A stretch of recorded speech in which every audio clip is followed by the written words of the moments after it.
Hola amigos, es muy grato saludarles nuevamente. Yo soy Yuli Sánchez y les doy la bienvenida a esta nueva charla sobre la historia de Jesús en la Biblia. Mi nombre es Hugo Sánchez. Reciban también un cordial saludo de mi parte. Pudo ser que aquellas personas en la antigüedad, totalmente ignorantes de los modernos conocimientos científicos, estaban dispuestas a creer con prontitud en la resurrección. A veces, los que vivimos en el siglo XXI asumimos ligeramente que cuantos vivieron antes de la modernidad eran las personas más ingenuas, crédulas e ignorantes que podemos imaginar. Pero la verdad es que los antiguos no esperaban que aconteciera un hecho como la resurrección de Jesús. En realidad, los judíos eran los únicos en el mundo que creían en la resurrección, y eso no todos. ¿Qué creían los judíos respecto a la resurrección? Creían que finalmente, cuando irrumpiera el reino de Dios, todos los muertos iban a resucitar. Jamás esperaron que una persona como Jesús resucitara de pronto de la noche a la mañana, y de la forma en que lo hizo. De hecho, muchos de ellos, especialmente los líderes, se resistieron a creer el testimonio de los apóstoles, pese a la vehemencia con que hablaban y que la tumba seguía vacía. Ni los judíos ni ninguno de los demás pueblos en el primer siglo estaban listos para creer en la resurrección de Jesús. Los que creyeron fueron persuadidos por el testimonio elocuente y confiable de los apóstoles y por el innegable hecho de que la tumba estaba vacía. ¿Qué de las varias resurrecciones que se narran en la Biblia? ¿No indica esto que ya la gente creía en la resurrección? Es cierto que algunos habían hablado de ciertas personas que habían resucitado temporalmente en contadas ocasiones. Fueron sucesos extraordinarios como cuando Lázaro volvió a la vida, pero por espectaculares que fueran estos sucesos, eran solo incidentes raros en los que alguien volvía a vivir por un cierto tiempo más antes de volver a morir. Ajá, lo que los apóstoles decían respecto de Jesús era totalmente diferente. Él había resucitado para no volver a morir.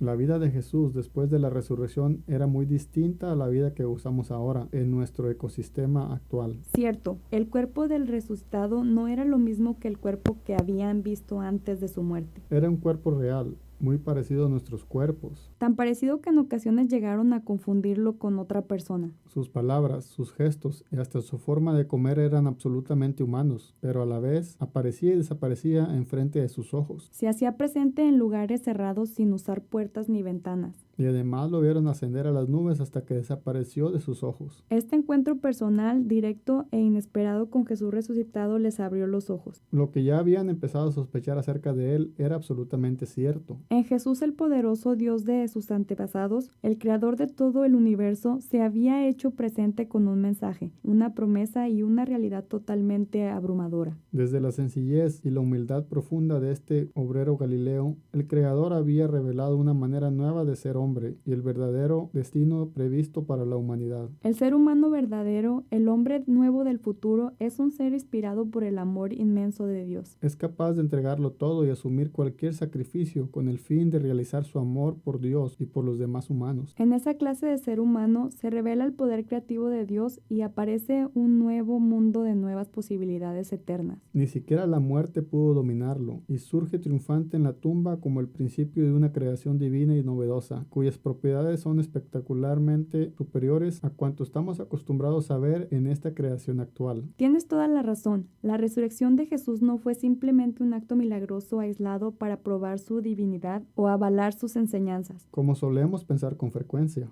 Ajá, fue nada más ni nada menos que la irrupción del futuro en nuestra época. A partir de ese hecho, miles de personas abandonaron sus viejas narrativas y dedicaron su vida a servir el proyecto de Dios. Así apareció la iglesia. No la iglesia en su forma institucionalizada y dividida en que la encontramos hoy, con versiones amañadas y tergiversadas del Evangelio, sino la iglesia que continúa fielmente en medio de una cotidianidad la misión renovadora de Jesucristo. Aquellos primeros cristianos no tenían poder político ni económico. Tampoco lo ambicionaban. Convencidos y comprometidos, se dieron a la tarea de compartir con todos esta buena noticia sobre la muerte, sepultura y resurrección de Cristo, según las Escrituras, 1 Corintios 15, 1 al 13. La frase, según las Escrituras, no significa que tengamos que buscar textos aislados en el Antiguo Testamento donde se pronosticaron ciertos eventos acerca de Jesús. Muy cierto. Más bien, significa que la muerte, sepultura y resurrección de Jesús son continuación y clímax de la gran narrativa que comenzó en Génesis 1. En poco tiempo este mensaje y su extraordinaria promesa se extendió por todas partes del antiguo territorio romano, y miles de comunidades comprometidas con la misión de Cristo surgieron en todas las ciudades, pueblos y villas del Magno Imperio. dejando en la historia universal sus huellas indelebles. La cruz, que fuera al principio símbolo horroroso de criminalidad y castigo, se convirtió universalmente en el signo de amor y gracia. Jesús, el desposeído carpintero, sentenciado injustamente a la pena capital, se convirtió en figura central de la historia. Sus enseñanzas, predicadas en montañas, aldeas y caminos empobrecidos de una lejana provincia del Imperio Romano, se infiltraron en las escuelas y las universidades. Qué giros tan asombrosos en el curso de la historia humana. ¿Te das cuenta de que nada de esto hubiera pasado si Jesús no hubiera resucitado? Es verdad, su muerte en la cruz, por heroica que hubiera sido, solo sería otro incidente lamentable en la historia, posiblemente del todo desconocido. De hecho, miles de judíos fueron crucificados bajo el mandato atroz de los emperadores romanos, pero de ellos no sabemos nada. Sus muertes crueles no auguraban ninguna esperanza. Son solo tragedias que pasaron en el mundo corrupto y alejado de Dios. La cruz de Jesús fue completamente distinta. Porque Él resucitó. Su cruz significa redención y victoria. Porque resucitó, hoy podemos afirmar que al morir en la cruz, Él estaba derrotando las fuerzas del mal. La historia continúa. El turno le toca hoy a nuestra generación. Tú y yo podemos seguir el curso que marcó Jesús. Por fortuna, después de 2000 años, aún conservamos los documentos antiguos escritos por discípulos que fueron parte de aquella iglesia primitiva, sustentada por la vida, muerte y resurrección de Cristo. Fueron documentos que por lo general, desde que se escribieron, sirvieron de pauta a la creciente iglesia primitiva. Los antiguos cristianos los consideraban parte de las escrituras inspiradas. Actualmente los conocemos como el Nuevo Testamento. Al leerlos, descubrimos cómo aquellos cristianos cercanos en el tiempo al evento de Jesús vivieron el proyecto de Dios. Ajá, pero por otra parte, 2 milenios más tarde también encontramos un creciente número de iglesias con narrativas y mensajes diferentes. Sí, diversas instituciones han hecho del Evangelio una forma de religión que cumple su respectiva función en el entorno social donde se encuentran. ¿Qué quieres decir? Que con frecuencia las religiones sirven para cumplir propósitos distintos a los de Dios. Por ejemplo, generar riquezas, ejercer control, distraer, aliviar la conciencia, dar sentido en la vida, calmar ansiedades y otras más. ¿y qué podemos hacer? Volvamos a las fuentes primitivas, leamos con atención la Biblia y descubramos la dirección que la narrativa bíblica nos marca.